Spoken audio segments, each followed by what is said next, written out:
أيها الحضور الكريم، لقد دأبت هذه المنطقة الإقليمية خلال هذه المناسبة السعيدة على نشر حصيلتها السنوية وتسليط الضوء على الجهود والمنجزات المبذولة في مختلف المجالات الأمنية كجزء من انفتاحها على محيطها بغرض توطيد الشفافية في عمل المؤسسة الأمنية.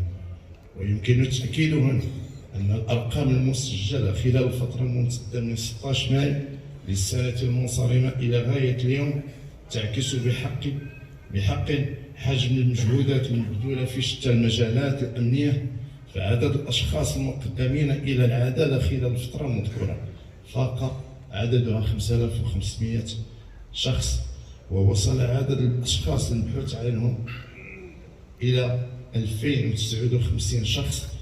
أما القضايا التي استقبلتها مصالحنا فقد بلغت 9670 قضية، عولجت منها قرابة 8377.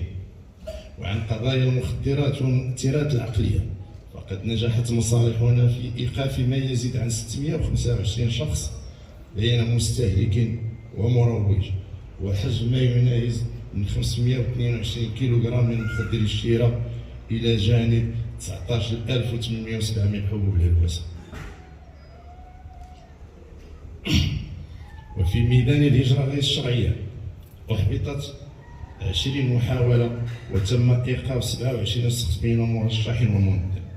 وفي مجال تنظيم السير والجولان وتخليق سلوك السائقين ومستعملي الطريق فقد تم خلال الفترة المذكورة تسجيل 20,096 مخالفة مرورية بحصيلة مالية يبلغ مالها 6,018,550 درهم، فيما تم إيداع 1221 مركبة بالمحجز البلدي.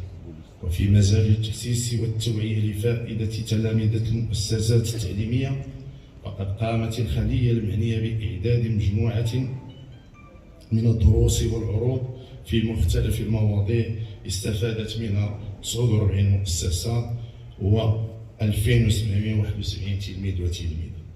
وفيما يخص الخدمات الإدارية فقد سلمت دوائر الشرطة ما يناهز 19888 شهادة إدارية للمواطنين، وأنجزت مصلحة التوثيق والوثائق التعريفية 33222 بطاقة وطنية، إضافة إلى انتقال عناصرها في عدة مناسبات إلى الدواوير والقرى المجاورة والمناطق النائية، فضلا إلى الانتقال إلى منازل الأسقار ذوي الاحتياجات الخاصة والمرضى لتمكينهم من إنجاز أغراضهم الإدارية دون تكليفهم عناء الانتقال إلى المصلحة. أيها الحضور الكريم، إن المديرية العامة للأمن الوطني مستمرة في مسلسل التحديث والتجويد وإطلاق الورشات وتطوير البنيات. فعلى سبيل الذكر لا الحصر فقد تم بهذا النفوذ الأمني إحداث فرقة لمحاربة الجرائم الإلكترونية تابعة لفرقة الشرطة القضائية، ووضع اللمسات الأخيرة في مشروع الفرقة السينوتقنية بمفوضية الشرطة ببناء العرائش، وإطلاق مشروع تأسيس الدائرة الرابعة بهذه المنطقة الإقليمية لمواكبة التوسع العمراني، افتتاح الدائرة الثالثة للشرطة بالقصر الكبير، وإحداث مصلحة حوادث السير بالقصر الكبير.